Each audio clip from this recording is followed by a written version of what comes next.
gudoomiyaha xisbiga mucaaridka wicid injineer Faysal Cali Waraabe ayaa waxa uu ka hadlay mudaharaadyada maalmihii ugu dambeeyay ka socday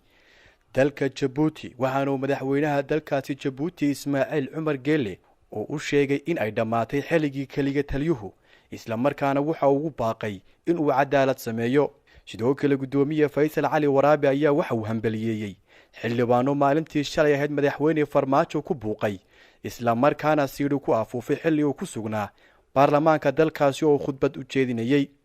gudoomiyaha Faysal Warimahani ka hadlayay waxa hadaladiisii kamid ahaa Djibouti waxa leeyahay madaxweynaha cadaalad samee waqtigii absolutism way dhamaatay waqtigii magtaay dictatornimadu way dhamaatay waxaan leenahay aan maalintii number markulaha mar afraad ban orday waxaan orod waxaan afraad ka shaqeysaa si dadka aad u daadijinayeen khayraadka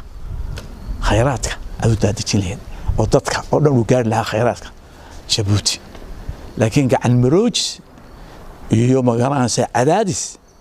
hore lagu maamahay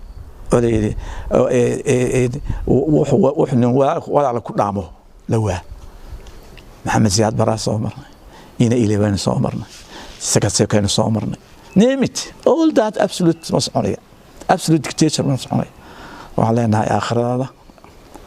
aakhirada ka shaqee wala isweydiina kayf xakamt yaa lagu oranaya aakhiro كيف الله بالله ما كان إلهي كبغضان إنه فأنا سوداء حقوق السوسية بايلتك شير كان ينجاه كأشي شير لا ناس لب حولي شير أوجاديني يعني كان الأوران واتشان شير عيسى على الأوران إثنين نجاه كأشي بالله شير كان قال دي برلمان كي مقدسة وأنت هنيدين ما نسني كيس عليين ويسك عليين واحد تسعين يودل كليين ويكون فوريين يا waxaan leenahay gacan baan idin taageeray waan tahliideen Cabdiraxiin Muuli Ismaaciil shabakada wararka Ilays News magaalada Hargeysa